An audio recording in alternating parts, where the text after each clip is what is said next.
This episode is brought to you by Sterling Soap Company. Fellas, you've heard the phrase, look good, feel good, right? But why not add smell good to that too? That's where Sterling Soap Company comes in. First, Sterling Soap is 100% natural and has a wide variety of bath soaps, shave soaps, beard balm, lotions, and cologne. Second, there's a scent just for you. How about burgundy? Yeah, it's more than a color.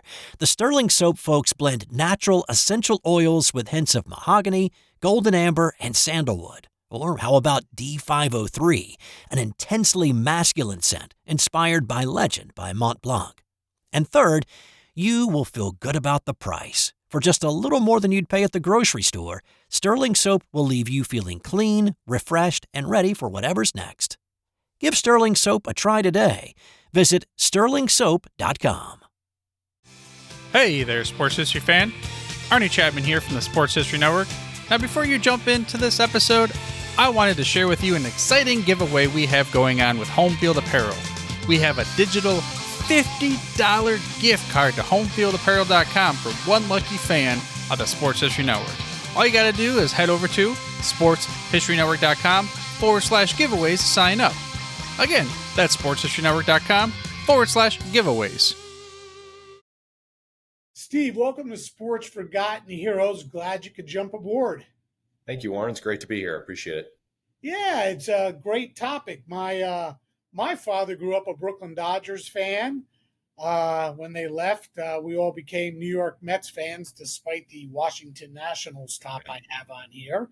Fair enough. I got the LA one going. There you go. But yeah, great topic. Jim Gilliam, or Junior Gilliam, the Forgotten Dodger. And I love the title, The Forgotten Dodger. Obviously fits right in with the title of this podcast, Sports Forgotten Heroes. Yeah. Let me ask you, what makes him forgotten? Yeah, it's funny. So there are people that would say, oh, he's not forgotten. There are a number of people that I've networked with in different social media groups on Facebook that are part of Brooklyn Dodger nostalgia. And they're like, they took offense to it, the title of it, because they're like, oh, we have never forgotten him, and all that. But I think what makes him forgotten, really, or maybe overlooked is perhaps a better word, is, he played so many years in the Dodgers organization, 53 to 66. He was a coach after that until his death in 1978. So, he spent a quarter century in the Dodger organization, 2 years in the minors. He is in the top 10 in many Dodger offensive categories of all time, things like plate appearances, games played, walks, things like that. He played on 7 World Series teams, won 4 World Series. He's the only Dodger to play in 4 World Series winning teams. Koufax was on the 55 team but didn't play. Johnny Padres was on the 65 team but didn't play. So they only got 3 each. Gilliam's the only one with 4. And he never got a vote for the Hall of Fame. Not one singular vote. He was overlooked throughout his career in Brooklyn because of so many stars on that team. And then you get to Los Angeles and you've got Maury Wills, you've got Sandy Koufax, Don Drysdale. You just have bigger personalities. And he kind of just kept going along in the background. As a Mets fan, I would liken his career somewhat to that of Ed Kranepool. I just thought about that. Okay. He was not Hall of Fame worthy, but he was a Met for so long, and he was just there. And we'll get into this subject of trade rumors and all sorts of things. But yeah, as I think about it, a player like that, not a Derek Jeter, who played his entire career with the Yankees and was a superstar, but Jim Gilliam, that guy was a Dodger through and through. Like you said, even after his playing days were over, he remained with the organization in a coaching capacity. So let's go back to the beginning. How was he introduced to baseball, and how quickly did he show that he had the skills to make it? Yeah, so he he was born in Nashville, Tennessee, in segregated Nashville, lived in the black part of downtown Nashville, attended Pearl High School, but never graduated. He dropped out after the 11th grade to play baseball. And he gravitated toward the game as a child there, growing up, playing on sandlots, spent a lot of time at Sulphur Dell Park, which was the major baseball facility there. Played against some white kids, wasn't just playing segregated baseball. This is the 1930s, early 1940s, but he was playing some integration in the sandlots and whatnot. And, he got latched on to the Nashville Blackfalls, which was part of the Negro Southern League, played his 1945 season. So, that's his age 16, 17 season. He is playing in the Negro Southern League. Then the Nashville Blackfalls, Nashville was the home of the Baltimore Eli Giants for spring training. The Eli Giants brought him to the Negro American League. And so he became part of the Baltimore Eli Giants at age 17 and didn't play a whole lot in 1946, but by 47, 48, 49, 50, he was a mainstay on those Eli Giants teams, traveling around, playing in the Negro Leagues, playing against Buck Leonard, playing against Satchel Paige. He played against all of the stars, Josh Gibson. And, that's really where he cut his teeth. That's where he learned how to play. And he gave a lot of credit over his life to George Scales, who was a fine Negro Leagues player from the 1920s and 30s. Pee Wee Butts, who was his double play partner. Gilliam played second base. Butts was the shortstop. Taught him a lot about how to turn the double play and, play up the infield and all that. And so those are two players that really he credited throughout his life as just being the influence to how he learned to play baseball. Yeah, you speak about Scales a little more in depth in your book, I think. Yeah. How important was he to the career and the development of Gilliam? Well, he was extremely important. So he was, at that point in time, he was kind of a player coach, more of a coach player, probably didn't see the lineup that often, but he was coaching with the Eli Giants. He was the one that taught Gilliam basically how to switch hit. So, he was watching Gilliam as a right-handed batter, just couldn't hit the curveball. And Scales actually gave him the nickname Junior, which you referenced earlier. And he basically, what he said is, "Hey, Junior," the story goes, "Hey, Junior, get over to the other side of the plate and see if you can hit it there."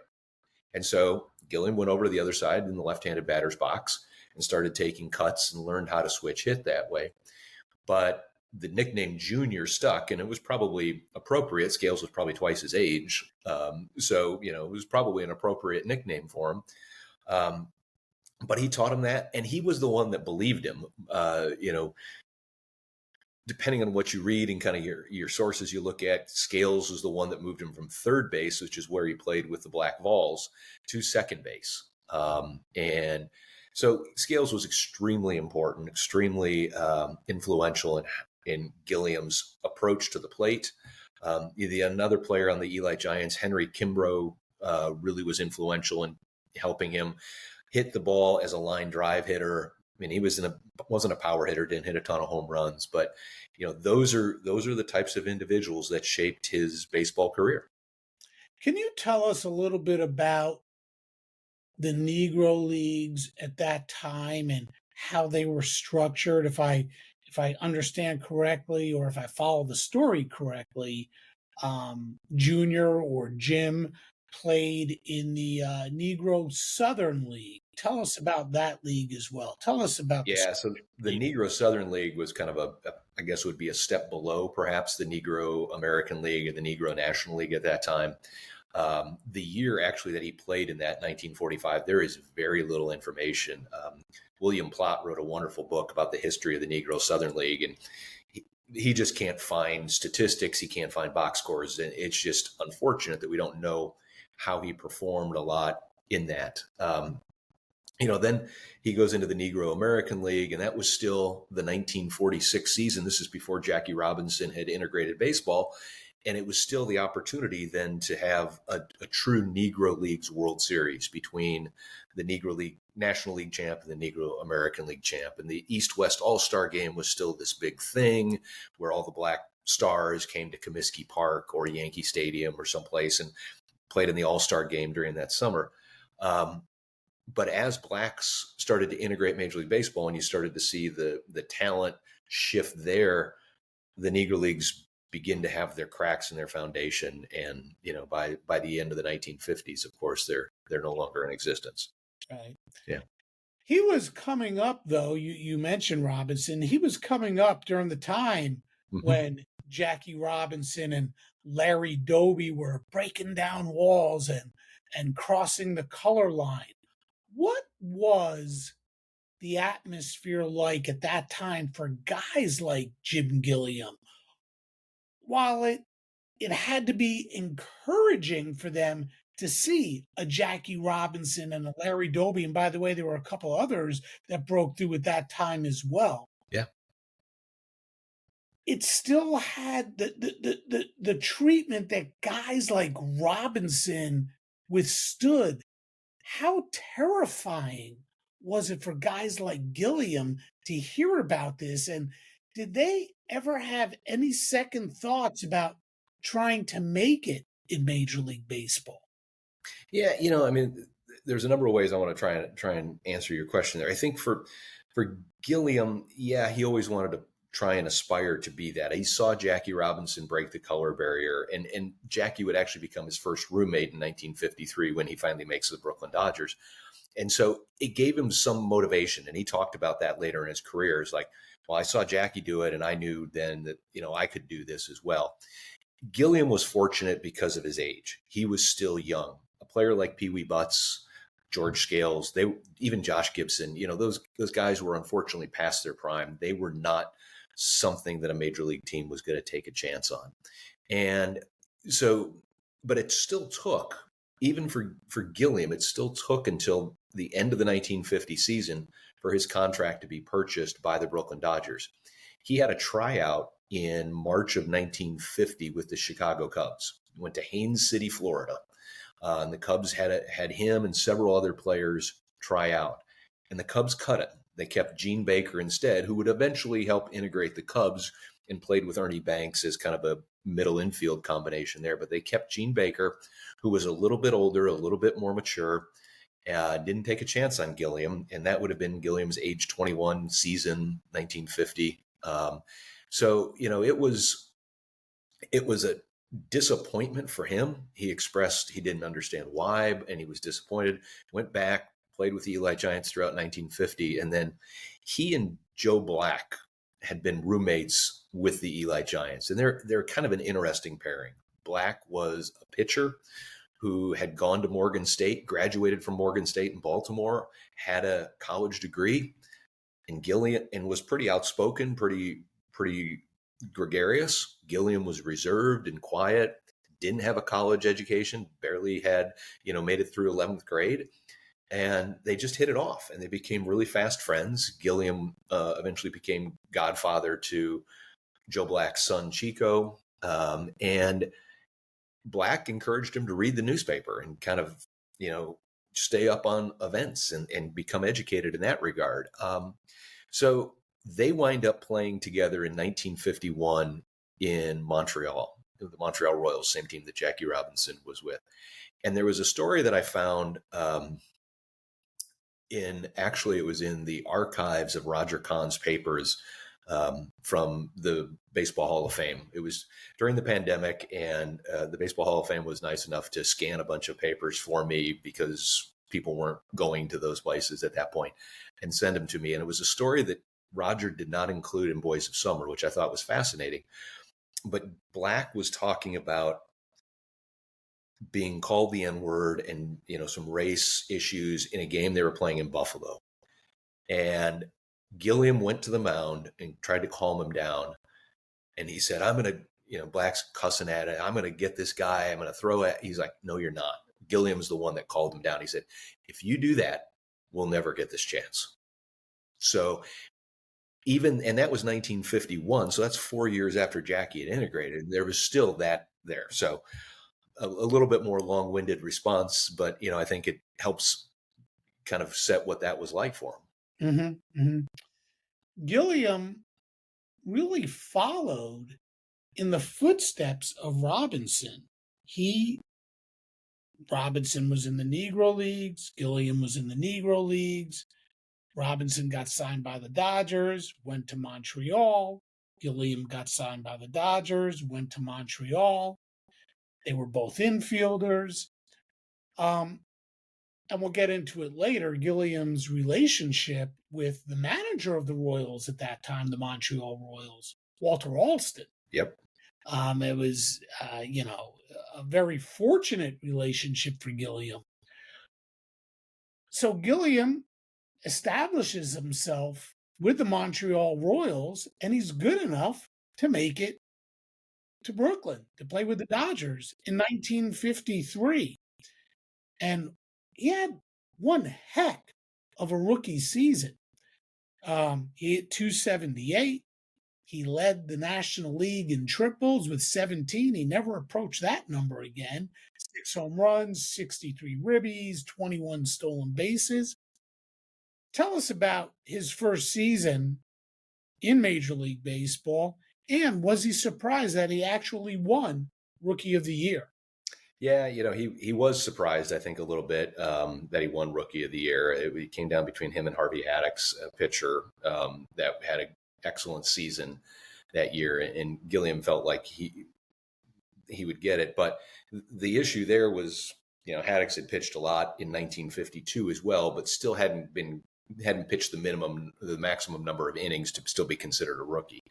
That whole process for him to get to the major leagues, you draw the parallels there between him and Jackie Robinson. Robinson spent 1 year in Montreal, but Gilliam spent 2. And, this is one of the themes that I had in the book was Gilliam was at these different, what I call gates of integration of baseball. I have that in here. Yeah. The first gate, the second gate. Yeah. And so Gilliam's part of this second gate, which is at what point in time are major league teams going to just get beyond integrating and saying, oh, we got a black player or we got 2 black players? When are we going to get to 4 or 5 and where the lineup has a higher percentage of black players? And you can make a pretty strong case that Gilliam was ready for the major leagues in 1951 and certainly 1952 when he won the MVP in the International League. And he probably could have helped the Dodgers, who were in the 52 World Series, lost it to the Yankees. They lost, of course, in 51 to the Giants on the Bobby Thompson home run. He probably would have helped them. And by all accounts, he was better than the bench players that the Dodgers kept. Players like Rocky Bridges and Bobby Morgan and some of these other kind of journeymen that were the utility infielders. Gilliam was probably a better player than them. He could switch hit. He could play multiple positions. But the Dodgers weren't ready to do that. They already had Campanella. They had Newcomb. They had Jackie Robinson. They had 3. And the Sandy Amoros would come up right about the same time, a black Cuban. And it would take until 1954 before the Dodgers would start all 5 of them in the lineup. They became the first team to have a lineup that was greater than 50% black. And Gilliam helped break that down. It wasn't until 1971 with the Pirates that you had a whole entire lineup of non-white players. Yeah. Yeah, I was going to get to the second gate, but we just sort of addressed it. No problem. Hey, no problem. I mean, it was, well, since we're there, why do you think the Dodgers pushed it but never crossed it? They never opened it. I don't know. I mean, there's a lot of documentation from the 1953 spring training. Roger Kahn writes about this in his book, Boys of Summer.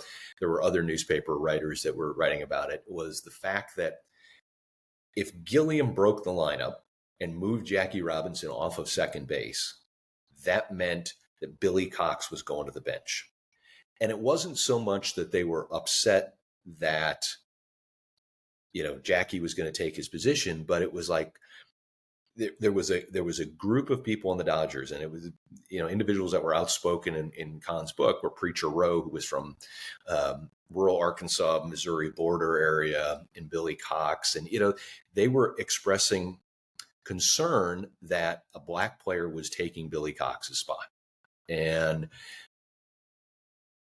I think the Dodgers were very cognizant, like every other team was. I mean, the Giants, they had 3 black players. They didn't go to the 4th. The Indians had 3 black players. They didn't go to the 4th. So there was this kind of unspoken thing. But even in 1953, not every team had integrated. The Yankees hadn't integrated at that point in time. The Red Sox didn't integrate until the end of the decade. So, there were still opportunities for black players. Of course, the reserve clause at the time allowed the Dodgers to stockpile as much black talent as they wanted to. And there was no incentive for them really to bring Gilliam up. He was still young enough at that point. So I think the Dodgers were just kind of like, let's wait and see how this plays out. And that was kind of, Jackie was certainly having diminishing skills by 54, 55. And, certainly by 56, he was only playing, kind of half the time. And the Dodgers were moving players around and whatnot. Look, Jim Gilliam played for 17 years. And he had some very good years.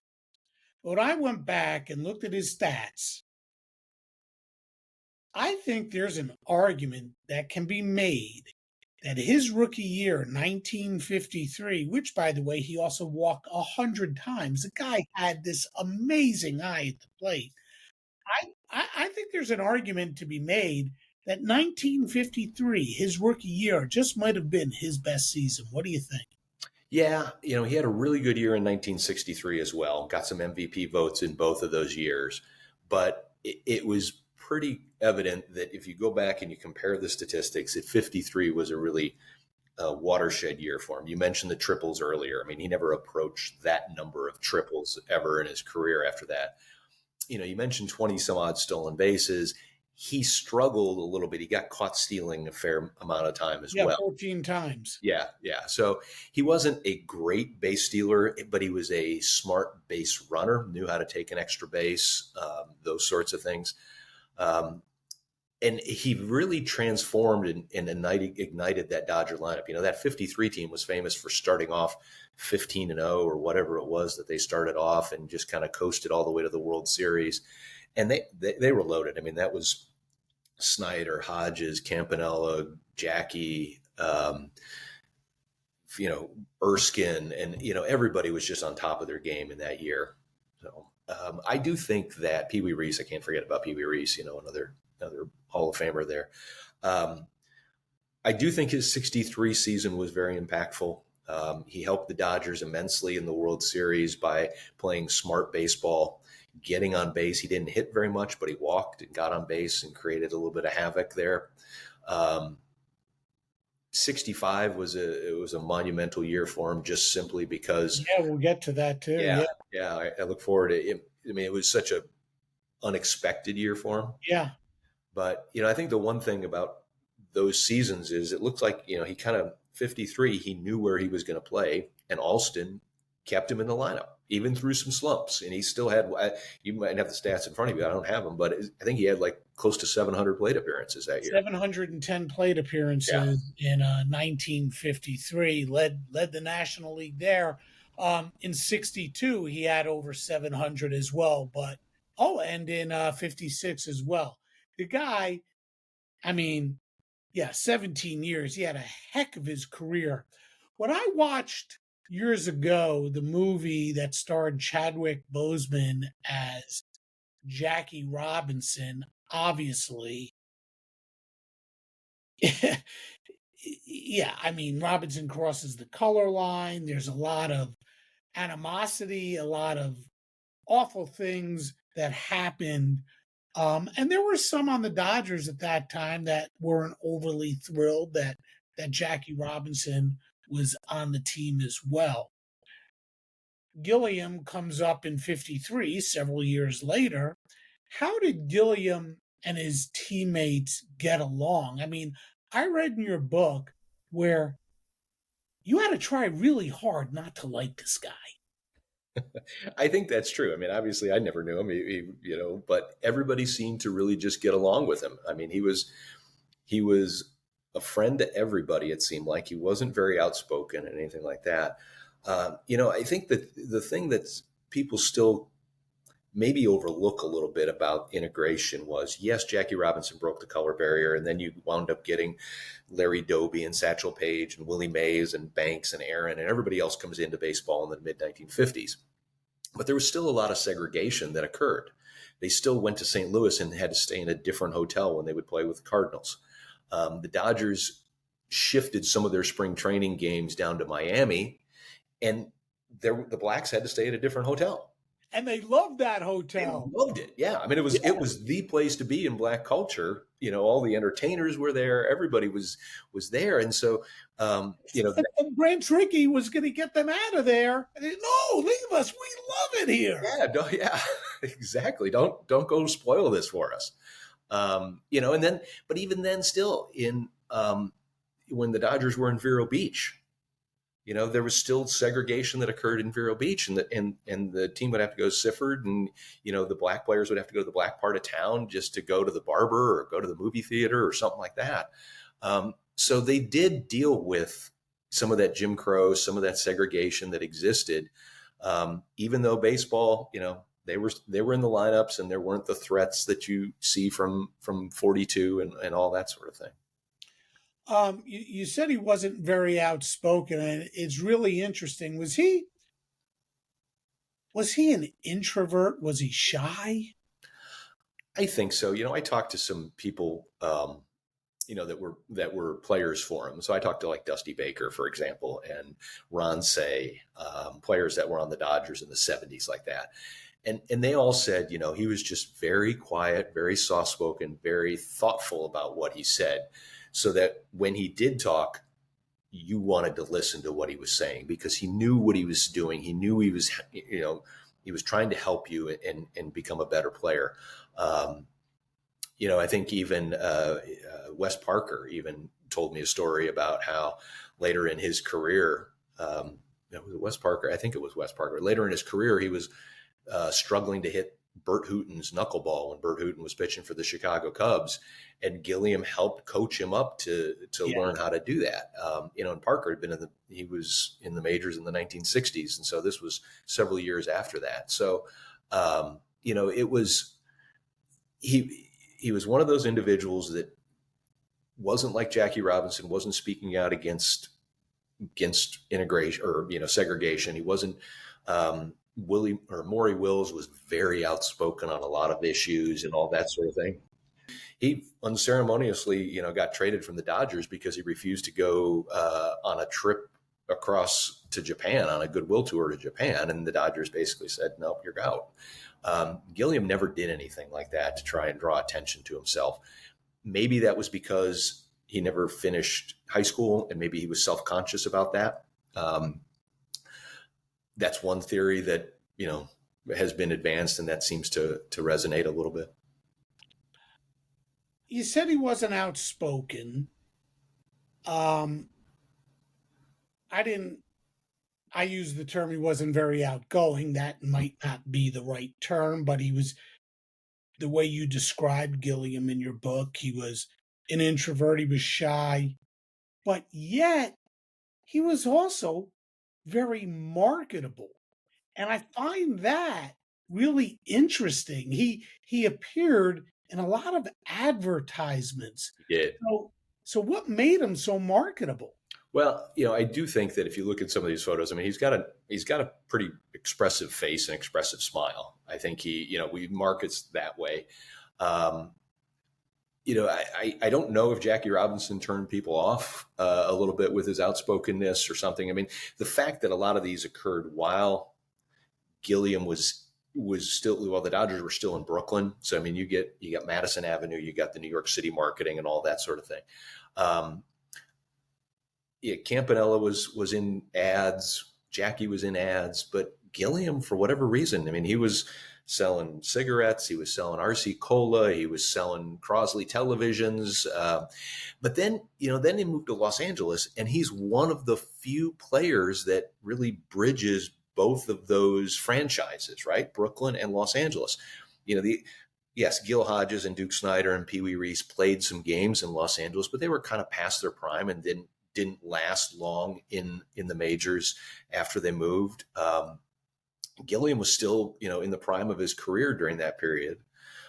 Koufax and Drysdale, while they debuted in Brooklyn, were not stars in Brooklyn, so they didn't have that marketability. They moved to Los Angeles, and yeah, he's selling Packard Bell televisions at that point, and he did a lot of marketing, and I was surprised by that. Beech Nut chewing gum was another one. I think we've got an image of that in the book, that he was in an ad for Beech Nut chewing gum. Let's get back to his game. What were his strengths? Talk about his game. What kind of ball player was Jim Gilliam? So, I think he was, without a doubt, a really smart, high IQ baseball player, first and foremost. He knew situations. He knew where he needed to be defensively. He knew what he needed to do at the plate. He had a tremendous eye. You mentioned he walked over 100 times. I forget the exact ratio off the top of my head of walks to strikeouts, but it was something like 4-1 walks to strikeouts. He didn't strike out much at all. And so from that standpoint, he was a good person to put in that second spot in the Dodger order in Los Angeles. Maury Wills gets on. Gilliam could take pitches. He could foul them off, give Maury Wills a chance to steal second. And then if it's a right-handed pitcher and Gilliam's batting from the left side, he could certainly pull the ball to second or, poke it into the outfield. But whatever he needed to do, he would get Wills to third base and then let Tommy Davis or Willie Davis hit a sac fly and score him. And that was the offense. Defensively, he played all over the diamond. The only positions that he never played were pitcher, catcher, and shortstop, actually, in a major league game. Played 2 innings at first base late in the game once and actually had a put out. So he had one chance at first base, which is the only time I ever could find that he played first base. But, he was definitely, you alluded to Alston earlier. They got along great. He was the manager on the field for the Dodgers during those 1960s years. Alston rarely went out to the mound, is my understanding. If the pitcher needed to be calmed down, Gilliam's the one that walked over there and just said, hey, you're doing this or you're doing that. Yeah, his relationship, let's talk about it. His relationship with Walter Alston in the minors and the majors. Alston said that Gilliam was the ultimate team player.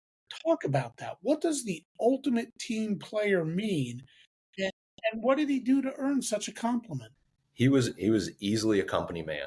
Whatever the team needed, wherever he needed to play. I think one of the things to me that cemented the between Alston and Gilliam was the fact that Gilliam started more opening days on the bench than he did at a position, because the Dodgers, they were always bringing up some sort of phenom or some sort of minor league prospect. Maybe it was Charlie Neal while they were in Brooklyn. Then it was Pee Wee Oliver, Nate Oliver, and there was John Werhaus and all these other guys that were supposed to move Gilliam off of his position. But then Gilliam had the ability to play third base. He had the ability to play second base. He had the ability to play left field. He played some in right. He could play all over the diamond. He was a switch hitter. So you didn't have to sub him out for platoon purposes or anything like that. And Alston just trusted him. The story is that the first game that he played for Montreal, Alston was the manager. Gilliam's penciled in the lineup in second base. And the leadoff hitter for Montreal, they're on the road, playing left field, gets ejected, arguing balls and strikes. And Alston tells him to go play left field. Now, he's never played left field in his life. And the story is that the first ball gets hit to him and he drops it and makes an error, but he doesn't make any errors after that, right? But he had never played left field. The manager says, hey, I need you to go play left field. And he's like, okay, I'm there. So he would do whatever it took to win a game. He would do whatever it took to make the team complete. He would do whatever the team needed him to do. 17 years he plays for the Dodgers, the first couple in Brooklyn, and the final years, actually more than the final, probably about the final 12 years in Los Angeles. And yet, at the start of every season, it was like he was on the trading block. He was. And that was a big theme in your book. He was always the one involved in the trade rumors. They never traded him. No. But why was it always Jim Gilliam in the trade rumors? Why was he always on the trading block? So I think there's two ways to look at that. One, you can say, well, that's every other team recognizes his value and they want him to be a part of their team. I mean, he was rumored to be going to the Phillies or the Reds, places like that. Some places like the Phillies hadn't integrated. And so they were looking to get a black player that was established that they could help integrate their team with. And so that was one of the impetuses there. The other thing is that historically during that period, the Dodgers had a surplus of infielders. They had Don Zimmer, they had Charlie Neal, they had Bobby Morgan, as I mentioned earlier. So, in the 50s in Brooklyn, there are a lot of those. The 60s, you get Ken McMullen, you get John Werhas, Darrell Griffith, Nate Oliver, a lot of players bubbling up as infielders, but they didn't have a surplus of outfielders. And, some of the rumored trades would involve Gilliam going to a team in exchange for an outfielder. One of them was Wally Post with the Cincinnati Reds in the 1950s. And that makes baseball sense. You trade from a position of strength, infield, and you fill a need, outfield. So that makes sense. But, Buzzy Bavasi, and I'm sure, you picked up on this, Buzzy Bavasi always would say the same thing every spring. Why would we trade Gilliam? He's 4 players in one. He can play the infield, the outfield, he bat left, bat right, all that. Every year it was the same canned quote, it seemed like, that the newspaper writers were putting in there. He also slumped a little bit during his career. Mm-hmm. And I thought about this, and we're not going to go on. I don't want to go into this part of the Jim Gilliam story. You wrote a terrific book, Jim Gilliam, The Forgotten Dodger. I encourage anyone watching or listening to pick up a copy of it, because it also talks about he had troubles off the field. And I don't mean criminal problems. He had troubles his home life. It was not a stable home life. And I'm not talking when he was a kid. I'm talking as an adult with his marriage and children and all that. So I'm sure that played a role in some of his slumps. But what about all the trade talk? Did he, being on the cusp of possibly being traded, did that toy at all with his mental approach to the game? It's an interesting question. I'm not entirely sure, because by the time the season started, those trade rumors really were done. They didn't come up during the season. It was really only spring training, the beginning part of the season, that those trade rumors were prevalent, the off season. So I don't know that if he got into a slump mid-season that was a part of it. You alluded a little bit to his home life, and yes, he did have a very public divorce with his first wife, Gloria. And they had gotten married when they were both very young. He was still with the Eli Giants. She was a teenager. He was a teenager. And so I think they were dealing with a lot of challenges there. And then he got remarried later, and had a total of 4 kids, 2 with Gloria and two with Edwina. And he was much more stable, I think, later in his career. Los Angeles, Edwina was regularly in the kind of the society pages, almost as one of the best dressed Dodger wives. The Los Angeles Sentinel, the black press in Los Angeles, would cover a lot of celebrity wives and things like that. And things seemed like they were okay there. It was really, you alluded to the late 1950s when he was going through some problems in 56, 57, that time period. And yeah, I do think, I don't know firsthand. I didn't talk to anybody that said, oh, yes, that was a situation.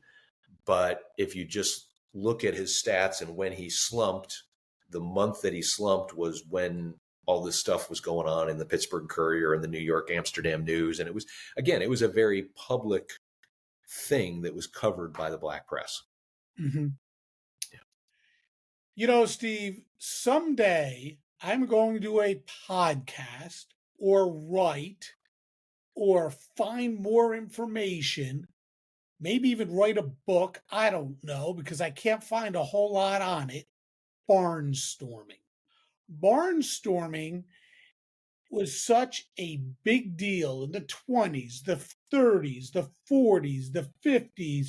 It was a way for baseball, for the players to bring the game to people in cities that didn't normally get to see baseball.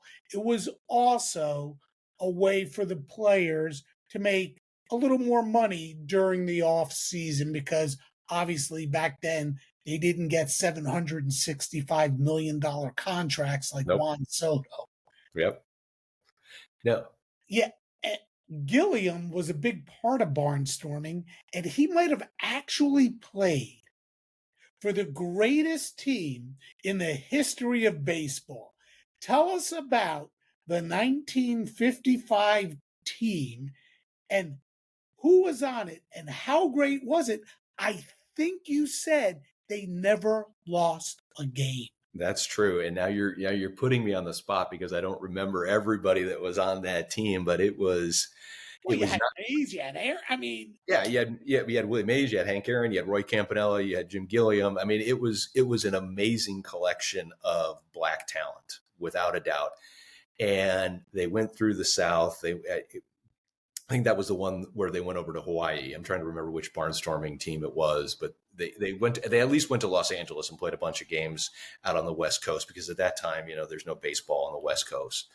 But yeah, those players, they added a month to their season, because those things would start as soon as the World Series would end. I mean, like 2 days after the World Series is over with, these barnstorming teams would form, and they would go on these tours of often in the South, because the weather was still kind of warm down in Louisiana, Alabama, Tennessee, those places. Texas, certainly, because there were no teams in Texas. That was fertile ground for this. But yeah, it's kind of amazing that you think about.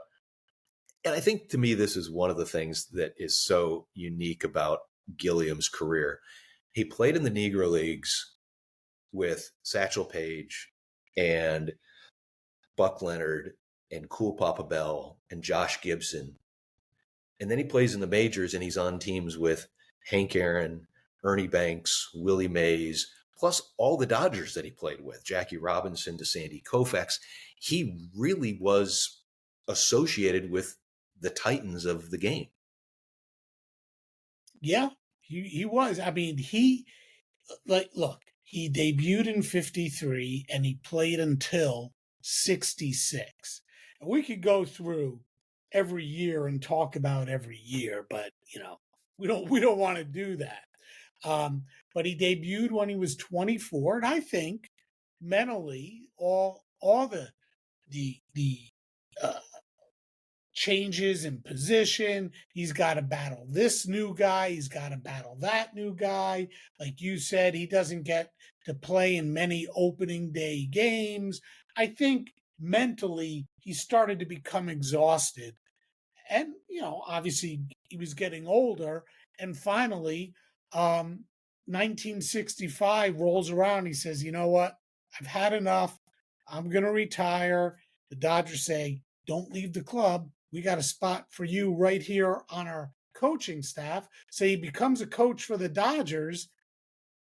And then they called him out of retirement. Yeah.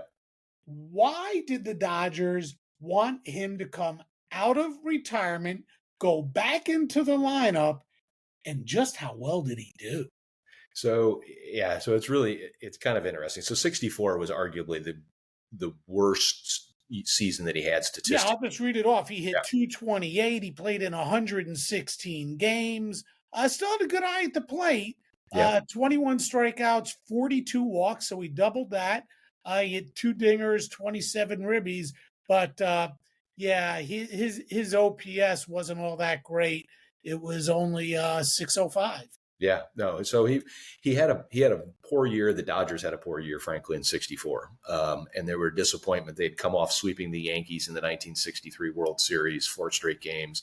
Gilliam had a great year in 63, was receiving MVP votes. And the Dodgers were looking to move on from Leo DeRocher as a base coach. And so they made Gilliam, after the 1964 season, the first base coach for the Dodgers. And that was significant, and we'll get to him being activated, but it was significant because to me, that was that third gate. We've talked about the first and the second. The third gate is he becomes the first black base coach. He's the first black to actually coach on the field. Gene Baker, Buck O'Neill had both been bench coaches with major league teams prior to that, but they had not been one of those on the field player or coaches that was relaying signals and helping runners and all of that. But it was interesting looking through newspaper archives because writers were immediately talking about the fact that, well, Gilliam's going to be a coach, but we don't really think he's going to be a coach. They're going to activate him at some point in time. And sure enough, the catalyst for that was Tommy Davis sliding into second base in a game in May and breaking his ankle and being out for the season. And the Dodgers that they had the players they had assembled to replace Gilliam in the infield were not performing. They had made a trade, traded Frank Howard to the Washington Senators and picked up Claude Osteen, and they got a guy named John Kennedy, who was an all-glove, no-hit third baseman, but he was supposed to, hold that down. But it turned out he was really no-hit, and he wasn't, helping offensively. Darrell Griffith was injured, and even though he had torn up AAA, John Warhas had kind of not performed the way that they expected. So they needed somebody. And so they activate Gilliam, and he doesn't play right away. He starts off slow, just kind of as a pinch hitter. But by midsummer, he is ensconced at third base, which is not the position that he came up playing, but he is in third base. And the Dodgers wound up having this all-switch hit infield of Wes Parker, Lefevre at second, Maury Wills at short, and then at third they had Gilliam. And they helped stabilize the Dodgers. They would go on to the World Series in 1965 and beat the Twins in 7 games.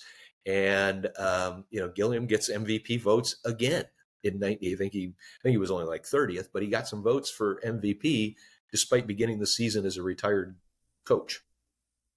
Yeah, he did. He finished the season 30th in MVP votes. I mean, it's crazy. He was out of the game, but they brought him back in, and he was a catalyst for the team. I mean, he helped them win that World Series against the Twins in 65.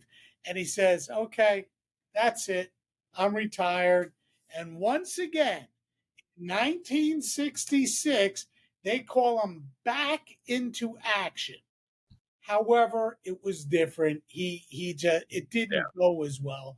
But why did they call him back?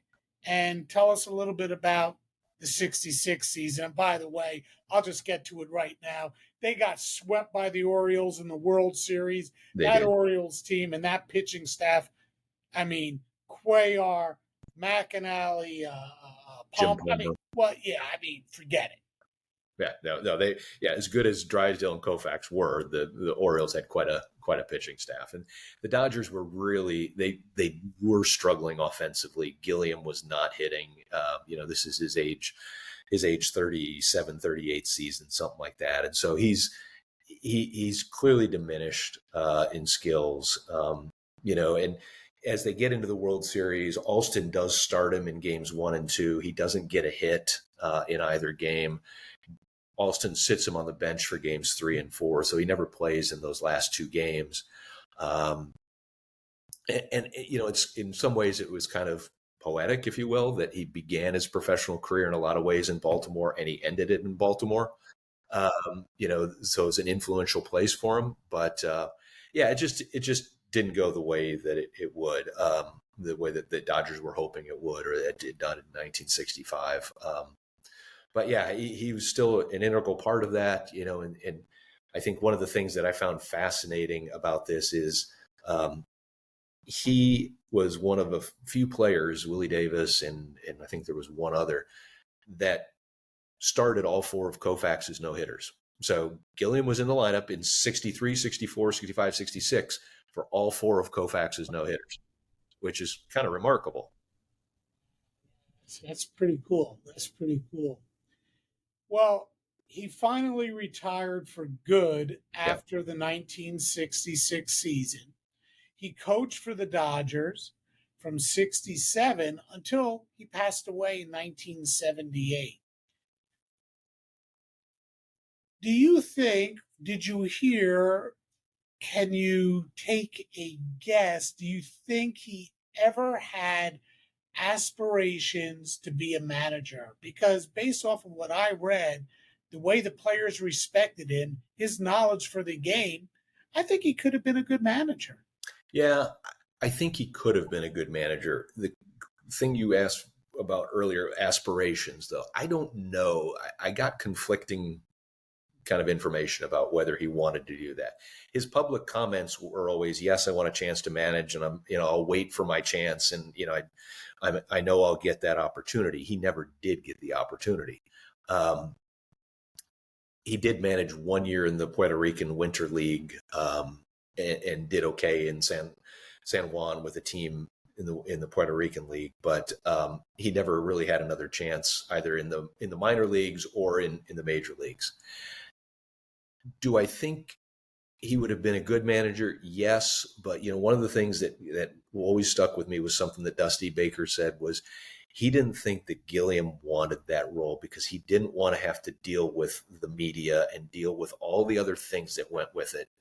And Al Ferrara, who passed away recently, he told me he felt, and I agree with this 100%, that Gilliam would, in today's baseball, have been the best bench coach, the person that is in the ear of the manager thinking, hey, three batters later, you need to be thinking about doing this. And, kind of the baseball IQ person, the guy hit it down this way last time, you need to move the defense, whatever it was, kind of the analytics before we got analytics, right?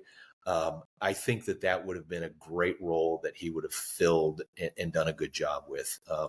When Tommy Lasorda did become the manager, and I talked to players that had played with Lasorda in the minors, a Ron Say or a Bobby Valentine, and they all said that we all knew Lasorda, that he was comfortable with all of us. Because Gilliam remembers in the majors, well, these guys are all in the minors. So they're not developing that rapport, that relationship. So they felt like, yeah, it was a good move to make Lasorda that. Lasorda then appointed Gilliam as hitting coach for the 77 season. And, I think, I asked Edwina, his widow, that question, did he ever want to be a manager? And her response was, he was just happy doing whatever the Dodgers wanted him to do. Yes, he would have liked a chance, but he would have done whatever they wanted him to do. He was a great ball player. I mean, for his career, he hit 266 over 17 seasons, 65 home runs, knocked in 625, stole 219 bases, but his contribution was so much more than what he did at the plate. Before we get to that, though, I do have to ask. I skipped over this. Maury Wills. Yeah. Tell us about his relationship with Maury Wills. Gilliam was the perfect man to hit behind Wills. Why? Why was he the perfect guy to hit behind Wills? Yeah. And they had such a great relationship until it wasn't. Yeah. Why did it sour? I think it soured because, in a lot of ways, again, Wills was extremely outspoken and Gilliam was not. And Wills would openly campaign after the Dodgers reacquired him in the early 70s. They had sent him to Montreal or to Pittsburgh after, Wills refused to go on the goodwill trip to Japan. They traded him away. They brought him back. And then Wills starts immediately campaigning to replace Alston. He wants to be a manager. And the Dodgers send him to Mexico, and they give him these opportunities to manage in the offseason that Gilliam's just really not afforded. And Gilliam's not the one to go to the media and say, yeah, I'm going to be a manager one day. But that's what Maury was. And there was an incident, I forget the exact year, 71, 72, 73, somewhere in that time period, where Wills says to a Pittsburgh reporter that, he just doesn't think Gilliam has what it takes to be a manager. And it struck me as it was a bit of a slap, that Gilliam was coaching and instructing players, and was, by all accounts, everybody else just revered him and appreciated what he said. And Wills, I think, was just posturing and positioning. And I reached out to Wills before he passed away. Kind of a funny story. Somebody that knows him had given me his phone number, and I sent a text to it. And the response, I explained what I wanted, and the response was, "How did you get this number?" And I never got any further than that. So unfortunately, I didn't get a chance to ask him. But in Wills wrote, to give you an idea of Wills's ego a little bit on this, he wrote 3 autobiographies. It Pays to Steal, On the Run, I forget, Stealing the Pennant, or, whatever. It was always some play on the word running and stealing. But he wrote 3 different autobiographies throughout the 70s and early 80s. And in one of those, he talks about having a disagreement with Gilliam because there was miscommunication when Gilliam was at the plate. Wills was at first. Wills thought he was going to try and do a hit and run. Gilliam was waiting for him to steal, and Gilliam took a called strike 3. And, we've talked about how good of an eye he had. He hated to take a strike 3. There was no way that if he's going to strike out, he's going to go out swinging. Not going to look at strike 3. Took a strike 3, and Gilliam apparently was disgruntled, went to the dugout, was all upset. They got into a little bit of a jawing match, and apparently Frank Howard stepped in and kind of separated the two. But I think they were perfect complements for one another in the lineup on a baseball thing, but I'm not convinced that they got along real well outside of baseball. Mm-hmm. Yeah, it's a shame. As I was saying before, he had a really 17-year career, was solid at the plate, wasn't otherworldly at the plate, but he was, as Alston said, the ultimate team player, did what it took to help the team. Played in 43 postseason games, which, is an amazing number considering there were no playoffs when Jim Gilliam played. He played in 7 World Series, won 4 of them, coached in 3 other World Series. Some of the greatest players ever for the Dodgers: Duke Snider, Jackie Robinson, Gil Hodges, Sandy Koufax, Don Drysdale, and the list goes on through the guys in the 70s: Garvey, Say, Lopes, Russell, to the guys today. Is Jim Gilliam on that list? What makes him one of the greatest Dodgers ever?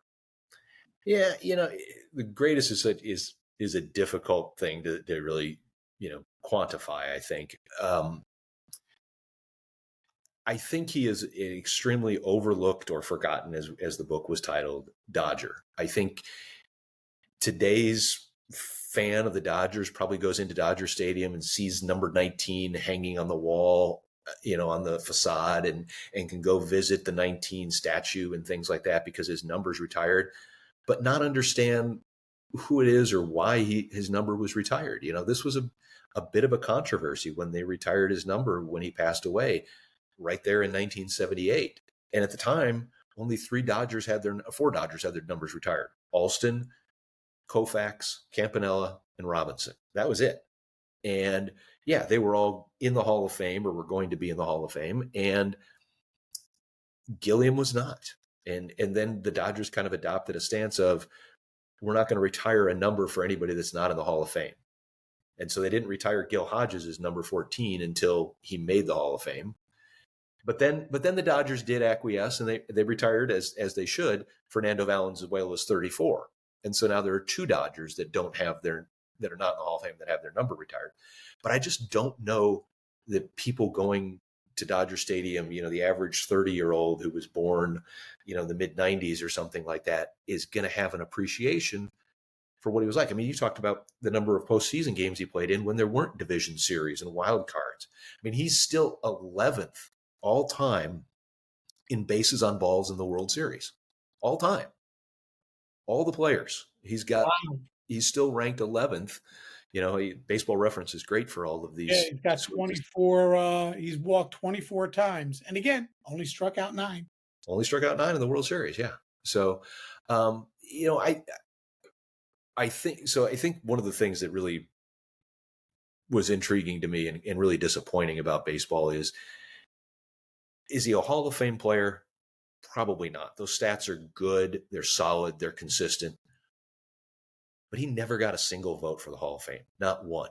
And that, to me, is where he is forgotten and overlooked, is there's not one person that was going to say, put him 10th on their ballot just so he gets a vote. I mean, that's ludicrous. Yeah. I mean, he won the Rookie of the Year in 1953. He was in MVP voting in several years. He is the only player in baseball history, the only player to hit a home run in the Negro Leagues East-West All-Star Game and the Major League All-Star Game. Not Banks, not Aaron, not Mays, Jim Gilliam. Now, you shouldn't put a person in a Hall of Fame just because they made that one thing. I get that, right? But his overall body of work is certainly, I think, impressive. Yeah. Ichiro wasn't on somebody's Hall of Fame ballot. How was that even possible? We'll never understand any of that. Yeah. As a Mets fan, how is Tom Seaver not a unanimous pick? Yeah, it's just there's Hall of Fame voting is a crazy thing. Hey, but zero votes. Yeah, I know. It's crazy. It's crazy. Steve, I want to thank you so much for joining me on Sports Forgotten Heroes. This has been terrific. Hey, tell everybody where they can get a copy of your book. Thank you, Warren. I appreciate it. It's available from any major retailer, paperback or ebook. So go to Amazon, Barnes & Noble, Powell's Bookshop. It's published by August Publications, so you can order it direct from the publisher's website as well. It came out this week. February 4th was the day that it came out. So it's really exciting, and I really appreciate you having me on here to help promote it. You got it, man. Anytime. It was really, really fun talking with you. Thank you so much. I appreciate it. Hey there, sports history fan. This is Arnie Chapman, a.k.a. the Football History Dude, and I hope that you enjoyed this recent episode presented by the Sports History Network and were able to learn some good old-fashioned sports history knowledge nuggets.